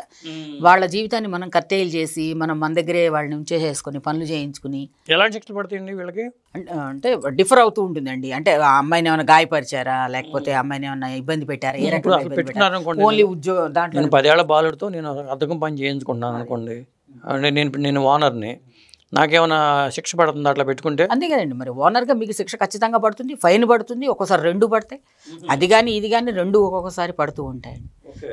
అంటే ఆ శిక్ష అనేది డిఫర్ అవుతుంది. మీరు ఎంతకాలంగా అబ్బాయిని పెట్టుకున్నారు, మీరు దానివల్ల ఏ రకమైన ప్రాఫిట్ పొందగలుగుతున్నారు దాని మీద, అట్లా కూడా అరికట్టలేకపోతున్నారు. కాకపోతే తెలియకపోవడం వల్ల, దీని మీద ప్రాపర్ ఇది లేకపోవడం వల్ల. అవునండి, అధిక సంతానం ఉంది వాళ్ళకి, భోజనం ఇంట్లో అందరికీ సమంగా అన్ని సమకూర్చలేకపోతూ ఉంటారు పేరెంట్స్, దానివల్ల కూడా మరి తీసుకెళ్ళి ఎక్కడో ఒకటి తల్లిదండ్రుల మధ్య గొడవలు రావడం, విడిపోవడం, పేరెంట్స్ ఇట్లా ఉన్నందువల్ల కూడా ఇదే ఇష్యూ రైజ్ అవుతుందండి. అది నా సబ్జెక్ట్ అదండి, పిహెచ్డీలో నేను అదే తీసుకుని దాని మీద నేను పరిశోధన చేసి ఆ పరిశోధన గ్రంథం తీసి సమర్పించడం జరిగిందండి. అలాగే మీకు చాలా అవార్డ్స్ వచ్చినాయని కూడా తెలిసింది నాకు. అవునండి, ఏంటవి? విమెన్ ఎక్సలెన్స్ అవార్డు 2024, అట్లాగే విశిష్ట సేవారత్న అవార్డు, తర్వాత రీసెంట్గా కూడా ఇప్పుడు రేపు 16వ తారీఖు కూడా నేను వివేకానంద ఐకాన్ అవార్డు, ఇవన్నీ కూడా చాలా అంటే వాళ్ళవన్నీ చూసుకున్న తర్వాతే కదా మనకి అవార్డు అనేది, మన నామినేషన్ పెట్టిన తర్వాత మన క్యాపబిలిటీ ఎంతవరకు ఉందా, మనం ఏమేం చేస్తున్నాం, మన ఏ రంగంలో ఉన్నాము, అవన్నీ వాళ్ళన్నీ చూసుకున్న తర్వాతే కదా మనకి అవార్డు అనేది ఇవ్వడం జరుగుతుంది. మనకి మీకు తీరిక ఎప్పుడు దొరుకుతుందండి అసలు? ఇప్పుడు ఇవన్నీ కేసులు చూసుకోవాలి, కోర్టుకి వెళ్ళాలి, హైకోర్టుకు ఉంటే హైకోర్టుకి రావాల్సి వస్తుంది, వెళ్ళాలండి. ఎలా కేటాయించగలుగుతున్నారు టైంని? Where there is a will there is a way అండి. నేను ఈ పని చెయ్యాలి, నాకు ఇష్టంతో చేసుకుంటున్నాను కాబట్టి నాకు నేను దాన్ని అలా దాంట్లో ఆ ఫీల్డ్లోకే వెళ్తున్నాను. నేను అది ఇలా చెయ్యాలి అని నాకు మనసులో సంకల్పం, ఇట్లా చేయాలి, అందరికీ హెల్ప్ చేయాలి, నా పరంగా వృత్తిపరంగా కూడా నేను ఇట్లా ముందుకు వెళ్ళాలి అన్న దృక్పథం నాది మొదటి నుంచి కూడా. చిన్నప్పటి నుంచి కూడా నాకు ఒక కాంక్ష ఉండేదన్నమాట, పోలీస్ లాగా యూనిఫామ్ ఉన్నటువంటి జాబ్ ఏదో ఒకటి చేయాలి అని. సో పోలీస్ అవ్వలేక నేను ఎడ్యుకేషన్ ఎక్కడెక్కడ జరిగిందని మీది? నాది విజయవాడలో రైల్వే స్కూల్లో చదువుకున్నానండి నేను. సంగీతం కూడా అక్కడ విజయవాడలోనే ఘంటసాల ప్రభుత్వ నృత్య సంగీత కళాశాల ఉంది కదండి, అక్కడే చేశానండి. నా గురువుగారు బ్రహ్మానందం గారు, కేవి బ్రహ్మానందం, నా గురువు గారు ఆయన జయప్రద గారికి కూడా సంగీతం నేర్పారు. ఎగ్జాక్ట్లీ, అవునండి. ఆయన ఆవిడ శిష్యురాలు, గురువు గారికి శిష్యురాలే ఆవిడే. తర్వాత వైలిన్ వచ్చేసరికి పాలపర్తి నాగేశ్వరరావు గారి దగ్గర, గురువు గారి దగ్గర నేర్చుకున్నానండి. వీణ అన్నీ కూడా అక్కడ నేర్చుకున్నాను నేను. తర్వాత మృదంగం పారుపల్లి ఫల్గున్ గారి దగ్గర నేర్చుకున్నానండి. ఎంఏ వచ్చేసేసి ద్వారం లక్ష్మి గారని పద్మావతి మహిళా యూనివర్సిటీ, ఆవిడ కూడా చాలా ఫేమస్ సింగర్, గురుగారు అక్కడ నేర్చుకున్నానండి. ఎంఏ మ్యూజిక్ పద్మావతి మహిళా విశ్వవిద్యాలయంలో, ఓన్లీ విమెన్ యూనివర్సిటీ అండి. అదే అంటే చాలా వరకు ఏంటంటే మనకి ఈ డిగ్రీ పూర్తి చేస్తే చాలు జాబ్ ఎత్తుకుందాం అనుకునే తత్వం ఉంటుంది. మీరేం అట్లా కాకుండా అన్ని రంగాల్లోనూ పట్టు సంపాదించారు. అదే అంటే జనరల్గా చాలామంది ఆడవాళ్ళు ఒక ఇంట్లో పరిస్థితుల ప్రభావమే కానీ ఏదే కానీ ఒక రకమైన నిస్సత్తు అనమాట. ఇంకేం చేస్తానులే, ఒకటి పెళ్ళి అయిపోయింది కదా మనకి, ఇంకా చదువు అనేది అనవసరం అని. కానీ అలా కాదండి, మీరు అన్ని రంగాల్లో కూడా మీకు ఇష్టమైనటువంటి వృత్తిలో మీకు ఇష్టమైన, సపోజ్ పెయింటింగ్ ఇష్టం కొంతమందికి, దానిలో మీరు ఎలాగ పైకి వెళ్ళాలో చూసుకోండి. అట్లాగే అంటే అందరికీ పరిస్థితులు అనుకూలించవు. కొందరు ఇళ్లలో అత్తగారులు వాళ్ళందరూ మామగారులు లేకపోతే ఎవరో ఒకళ్ళు అబ్జెక్ట్ చేస్తూ ఉంటారు, ఇవన్నీ ఎందుకు, ఇంకా చాలే ఇంట్లో కూర్చో, వెళ్ళడానికి వీలేదు బయటికి, ఇట్లాంటి రెస్ట్రిక్షన్స్ ఉన్నాయండి. అలాంటివి ఏమి అంటే ఉన్నా కూడా ఇష్టంగా వాళ్ళని కన్విన్స్ చేసి మీరు ముందుకు వెళ్ళడం నేర్చుకుంటే భర్త ప్రోత్సాహం కూడా ఉండాలి. ఖచ్చితంగా అండి. నా విషయంలో అదేనండి, నాకు నా భర్త ప్రోత్సాహం చాలా ఉందండి. అసలు డే 1 నుంచి కూడా చాలా ప్రోత్సహిస్తూ ఉండేవాడు, నువ్వు ఏం చదువుకోవాలంటే అంత చదువుకో. ఎందుకంటే అండి ఫీజులు కట్టాలంటే థౌజండ్స్లో ఉంటాయి. ఒక డిగ్రీ పూర్తి చేయాలంటే నాకు 30,000 40,000 వెళ్ళి రావడానికి ఎగ్జామ్, మళ్ళీ అక్కడ స్టే చేయడానికి. అంబేద్కర్ యూనివర్సిటీలో చదవాలంటే అక్కడికి వెళ్ళాలి, లేదా ఆంధ్ర యూనివర్సిటీలో చదవాలంటే అక్కడ. అంటే రకరకాల యూనివర్సిటీస్లో, ఒకే యూనివర్సిటీ కూడా కాదండి. అదే నేను చెన్నైలో అలాగే అన్నమలై యూనివర్సిటీలో చదివినప్పుడు అప్పుడు క్యాంపస్కి ఎంఎస్ జువాలజీ అక్కడ చదివాను. సో అక్కడికి వెళ్ళి స్టే చేయాలి ఒక 40 days క్లాసెస్ ఎవరు. అలాగే ఎంఏ మ్యూజిక్ చేయాలంటే పద్మావతి యూనివర్సిటీలో స్టే చేయాలి, అదొక 20 days ఆన్లైన్ క్లాసెస్, మనకి కాంటాక్ట్ క్లాసెస్ జరుగుతాయి. అట్లా వెళ్ళాలి, అటెండ్ అవుతూ ఉండాలి. సో అన్ని రకాలుగా కూడా ఇంట్లో ప్రోత్సాహం లేదు మనం ఏం చేయలేము. సో అందుకని ఏంటంటే అది మన చేతిలోనే ఉంటుంది. అందరు కన్విన్స్ చేసుకుని నాకు ఇష్టమైనటువంటి రంగం ఇది, దయచేసి మనము ఇట్లాగా సహకరించుకోవాలి ఒకళ్ళకొకళ్ళు అని చెప్పుకొని అది నచ్చ చెప్పుకునే బాధ్యత మందేనండి. అప్పుడు ఆడవాళ్ళు ఏ రంగంలో అయినా ముందుకు వెళ్ళగలుగుతూ ఉంటారండి. ఎంతోమందిని చూస్తున్నాం మనం అందరి ఇళ్లలో పాజిటివ్గానే ఉండరు ఎవరు కూడా, కొంతమంది నెగిటివ్గా కూడా ఉంటారు. ఎందుకు బయటికి వెళ్ళాలా, అట్లాంటి మేల్ ఈగో ఉన్న హౌసెస్ చాలా ఉన్నాయండి ఫ్యామిలీస్లో. సో వాళ్ళందరినీ కూడా కన్విన్స్ చేసుకుని మనము జాగ్రత్తగా మనకి ఇష్టమైన రంగంలో మనం రాణించాలి. ఇప్పుడు న్యాయవాద వృత్తి నుంచి సాధారణంగా జడ్జీలు అయిన వాళ్ళు ఇట్లా మ్యాజిస్ట్రేట్లు జడ్జీలుగా వెళ్తూ ఉంటారు. మీరు అటువైపు ఎందుకు ప్రయత్నాలు చేయలేదు? అంటే యాక్చువల్గా ఏంటంటే అప్పుడు ఉమ్మడి ఆంధ్రప్రదేశ్లో ఉన్నప్పుడు పోస్టింగ్స్ చాలా అసలు 1 ఉంటూ ఉండేవాడి, ఓన్లీ చాలా లిమిటెడ్ పోస్టులు. ఇప్పుడు స్టేట్ బైఫర్కేట్ అయిన తర్వాత చాలా పోస్టులు వచ్చాయి, బట్ ఏజ్ లేదు నాకు. ఓకే, దానికి 35 age limit, 32 to 35 age limit. So ఎప్పుడైతే స్టేట్ బైఫర్కేట్ అయిందో నేను ఏజ్ క్రాస్ అయిపోయింది. అయితే నాకు చాలా ఇంట్రెస్టెడ్గా ఉండేది ఈ కాంపిటేటివ్ ఎగ్జామ్స్, అవన్నీ బోర్డు రాస్తూ ఉంటానండి. ఇప్పటికీ ఆన్లైన్లో జనరల్ నాలెడ్జ్ టెస్ట్ అవన్నీ కూడా పెడుతూ ఉంటాను అనమాట. వాటిలో కూడా చాలా ప్రైజెస్, అవార్డ్స్, సర్టిఫికెట్స్ చాలా ఉన్నాయి నాకు. అంటే ఇంకా నేను ఏజ్ క్రాస్ అయిపోయాను కాబట్టి నేను దానికి ఎలిజిబిలిటీ లేదు నాకు. సో అందుకని ఏంటంటే ఇంకా ఈ రకరకాలు ఏవైతే ఉన్నాయో వీటిల్లోనే రాణించడానికని నా ప్రయత్నం నేను చేస్తాను. ఇప్పుడు నేను ఎంచుకున్న రంగంలోనే ఇంకా బాగా ముందుకు వెళ్ళి అందరికి ఇంకా మరింత వాళ్ళందరినీ కూడా ఆడవాళ్ళని నేను మరింత ప్రోత్సహించాలని నాకు ఉంటుందండి ఎప్పుడు కూడా. విమెన్ ఎంపవర్మెంట్, మహిళలకి ఎట్లయినా సరే నా వృత్తిపరంగా నేను సహాయపడాలి. చిల్డ్రన్కి అలాగే పిల్లలకి ఎక్కడ అవసరం ఉంటుందో వాళ్ళకి నేను ఎప్పుడు సహకారం అందిస్తూ ఉంటానండి. నాకు ఇష్టం కూడా అట్లా చేయడం. ఏదో గోల్ పెట్టుకోవాలి. నా దగ్గరకు వచ్చిన వాళ్ళు ఖచ్చితంగా కూడా నా 100% నేను వాళ్ళకి నేను వర్క్ చేసి వాళ్ళకి చూపిస్తాను. నాకు ఇష్టం కూడా అట్లా. నేను కావాలని ఎంచుకున్న ఫీల్డ్ ఇది, న్యాయవాద వృత్తి. ఎంతోమంది ఎందుకు మనకి లేడీస్కి ఎందుకు వేస్ట్ ఈ వృత్తి, అసలు మగవాళ్ళు చేయగలరు ఆడవాళ్ళు వేస్ట్, దీనిలో రాణించరు అన్నారండి. అది మాత్రం తప్పు. ఇప్పుడు ఆల్మోస్ట్ నాకు 25 years అయిపోయింది ఈ వృత్తిలోకి వచ్చి కూడా 25 ఏళ్ళు నేను గడిపాను ఇందులో. అంటే లైక్ సక్సెస్ అవ్వగలిగాను నేను. ఎన్ని కేసులు చేసావు ఎన్నని కాదు, ఈ వృత్తిలో ఇంత కొనసాగడం అనేది చాలా కష్టం అండి. చాలా డిఫికల్టీస్ ఆడవాళ్ళకి ఉంటాయి ఇంట్లో కూడా. పిల్లలు పుట్టిన తర్వాత వాళ్ళని చూసుకోవడము, ఇంట్లో ఇంకా ఏవో పరిస్థితులు ఉంటాయి, భర్త వేరే ఉద్యోగం వేరే ఊర్లో ఉండడం, ఇలాంటివన్నీ ఉంటాయి. ఇవన్నీ కూడా మనం జాగ్రత్తగా ఓవర్కమ్ అయ్యి మనం ఇష్టపూర్వకంగా మనం. ఇప్పుడు నాకు ఒక డౌట్ ఉంటుందండి. ఇప్పుడు కోర్టులో బోన్లో నిలబెట్టిన తర్వాత ప్రమాణ స్వీకారం చేస్తారు, దేవుని మీద ప్రమాణం చేసి అంతా నిజమే చెప్తాను అబద్ధం చెప్పనని. కానీ వాదించే వాళ్ళలో న్యాయవాదుల్లో కూడా ఒకళ్ళు అబద్ధం తరపున వాదిస్తారు, ఒకళ్ళు నిజం తరపున వాదిస్తారు. మరి న్యాయవాది న్యాయం తరపునే ఉండాలి కదా. అంటే వాళ్ళని కూడా మరి మనం హెల్ప్ చేయాలి కదా. ఇప్పుడు ఒక చిన్న క్రైమ్ జరిగింది, దాని వెనకాల ఉన్నటువంటి పాయింట్స్, ఎందుకు జరిగింది, ఆ రీజన్ ఏంటి అనేది కూడా మనం ఎలిసిట్ చేసుకోవాలి. ఊరికే ఏదో శిక్ష పడింది కదా అని చెప్పేసి మనం అలా చూసుకోకూడదు. చాలా విషయాల్లో అలాగే. ఇప్పుడు మీరు ఇందాక ఒక టాపిక్ చంద్రబాబు నాయుడు గారిని జైల్లో పెట్టారు, ఇవన్నీ ఇష్యూ ఉంది. సో అక్కడే మరి ఎందుకు చూడలేదా, అట్లా జరిగింది కదా అని అనుకోకూడదు. దానిలో రీజన్స్ ఏంటి, ఎంతవరకు కరెక్ట్గా ఉన్నాయి, అలా మనం ఒక్కొక్కటి అనలైజ్ చేస్తాం. ఇప్పుడు ఆయన తరఫున మరి ఆయన ముద్దాయిగానే కదా మరి జైలుకి వెళ్ళాల్సిన వచ్చిన పరిస్థితి వచ్చింది. బట్ అది తేలింది అనేది trial during the course of the case తెలుస్తుంది. ఇప్పుడు ఈ 498 కేసులు ఉన్నాయి. అత్తగారు, మామగారు, భర్త, ఆడపడుచులు అందరినీ ముద్దాయిలుగా చూపించేస్తున్నారు దాంట్లో. మరి అది రన్ అవుతుంటేనే కదా కేసు వీళ్ళు కాదు అని తెలియదు బయట. అదే ఏమైనా చట్టాల్లో మార్పు రావాల్సిన అవసరం అయితే ఉంది. ఖచ్చితంగా రావాలండి. మార్పు రాకపోతే మాత్రం మన కంట్రీ ఎప్పటికీ ఇలా లాస్ట్లోనే ఉంటుంది. పైన మనం అక్కడికి వెళ్ళి ఆ కంట్రీకి వెళ్ళి ఈ కంట్రీకి వెళ్ళి ఏదో ఫ్రెండ్షిప్ చేసుకున్నాం అది చేసుకున్నాం అనేది పై లెవెల్ సూపర్విజన్. ఆ లోపల ఉండేటువంటిదంతా ఏ స్థాయిలో జరగాలండి మార్పులు, ఎక్కడి నుంచి జరుగుతాయి? గ్రాస్ రూట్ దగ్గర నుంచి రావాలండి. ప్రతి వాళ్ళకి అసలు మనకు కూడా మన సివిక్ సెన్స్ అంటూ ఉండాలి, మనం ఉండాలని. ఇప్పుడు చూస్తున్నాం ఒక చిన్న ఇష్యూ, ఈ ఫ్రీ బస్సులు ఉన్నాయి, ఎట్లాగా గొడవలు పడుతున్నారు చూడండి. చిన్న ఇష్యూ అది. మీకు ఒక మంచి పథకం ఇచ్చారు, దాన్ని యూటిలైజ్ చేసుకోవట్లేదు, మిస్యూజ్ చేసుకుంటున్నాను దాన్ని. ఊరికే ఏం తోచకాటి ఇటు తిరిగేసి వచ్చి అట్లా కాదు కదా. మీరు ఇంకొకళ్ళకి ఉచిత పథకాలు కూడా అసలు అన్ని పనికి రాదు. ఉచిత పథకాలు అనవసరం అండి. దానివల్ల సుప్రీంకోర్టు కూడా నిన్నగాక మొన్న కూడా అదే మాట అన్నదండి. ఈ ఫ్రీ బీస్ ఏదైతే ఇస్తున్నారో పీపుల్ వర్క్ చేయడం కంప్లీట్ వర్క్ చేయడం మానేశారు. ప్రజలు వర్క్ చేయడం మానేసి మనకు అవే వస్తాయి కదా, తెల్లారింది మొదలు వెళ్ళిపోయి అక్కడ అది వరకు మ్యాన్ పవర్ ఉండేదండి మనకి. ఇళ్ళంబట ఈ ముఠా పనులు చేసేవాళ్ళు, పార పనులు అంటారు. వీళ్ళు ఎవరు రావట్లేదు, ఎందుకంటే వాళ్ళకి అన్ని పథకాలు వస్తున్నాయి. వాళ్ళ అమ్మగారికి ఏమో వృద్ధాప్య పెన్షన్ వస్తుంది, వాళ్ళ ఇంట్లో సిస్టర్ ఉంటే ఆవిడకి ఏదో విడో పెన్షను, ఒంటరి మహిళా పథకాలు, ఇలాంటి వల్ల వాళ్ళు ఆ సర్కిల్ వాళ్ళకి నెలకి బోల్డు వస్తుంది కదా ఇన్కమ్. అలాగే ఈ ఫ్రీ ఉచిత రేషన్ బియ్యం అంటున్నారు. సో వాడు ₹1,00,000 బండి వేసుకొని వచ్చి వాడు ₹25,000 ఫోన్ పట్టుకుని అందులో ఓటీపీ చూసుకుని మీకు చెప్తూ ఉంటాడు. మరి అతనికి ఎక్కడుందండి?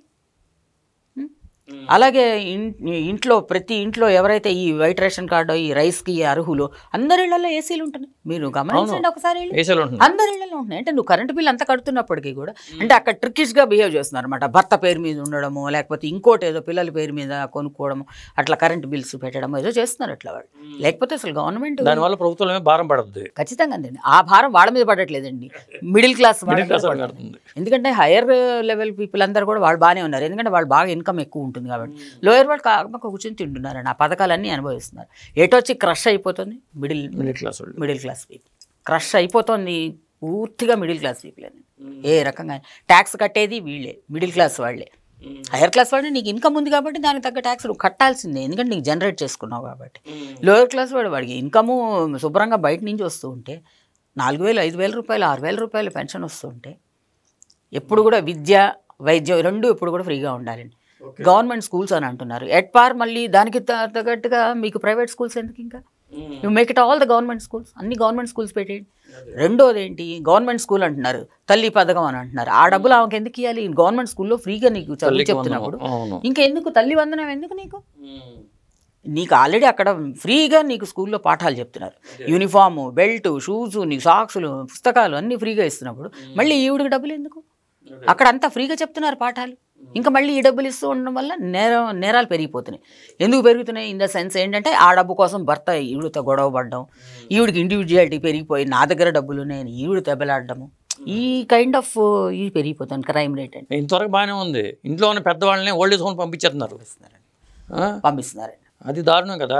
వాళ్ళు సంపాదించిన ఆస్తుపాస్తులు అనుభవిస్తారు, వాళ్ళనే ఓల్డ్ ఏజ్ హోమ్లో పెడతారు. చాలా ఇష్యూస్ ఈ మధ్య చూస్తున్నాం కదండి, రోడ్ల మీద పడేసి వాళ్ళని పోలీసులు వాళ్ళందరినీ మళ్ళీ తీసుకెళ్ళండి అని పేరెంట్స్కి చెప్పడము, ఇదంతా కూడా చాలా ప్రాబ్లమాటిక్గానే ఉందండి. వాళ్ళకి ఆ విచక్షణ లేదనమాట. వీళ్ళ పిల్లలు మన అబ్జర్వ్ చేస్తున్నారే, రేపొద్దున మన పరిస్థితి అనేది వీళ్ళకి అవగాహన ఉండలేదు. ఎందుకంటే వీళ్ళు ఇక్కడ ఉండరు, ఏ అమెరికానో పోతారు ఈ పిల్లలు. ఈ పేరెంట్స్ ఎక్కడున్నా వాళ్ళకి అనవసరం, వీళ్ళని తీసుకెళ్ళరు అమెరికా. సో ఆ ఓల్డ్ పీపుల్ని అట్లాగనే వాళ్ళు కేర్లెస్గా వదిలేస్తున్నారు.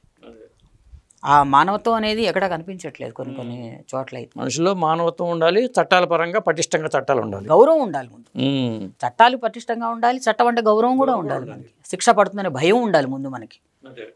ఎప్పుడైతే ఆ భయం లేదు, ఒక కేసు తీసుకుంటే ఒక సపోజ్ వాడు కళ్ళెదురుకుండా మర్డర్ కేసు చేసినప్పటికి కూడా ఆ ఎవిడెన్స్ లీడ్ చేయడానికి 5-10 ఏళ్ళు పడిపోతుంది.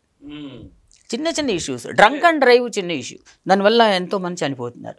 ఎక్కడ స్ట్రిక్ట్గా తీసుకుంటున్నారు? ఫస్ట్ డే పెద్ద ఇష్యూ చేస్తాడు, టీవీలో ఛానల్స్లో అన్నిట్లో చూపిస్తాడు. ఆ నెక్స్ట్ డే అది ఏమైపోయిందో తెలియదు, మాయమైపోతుంది.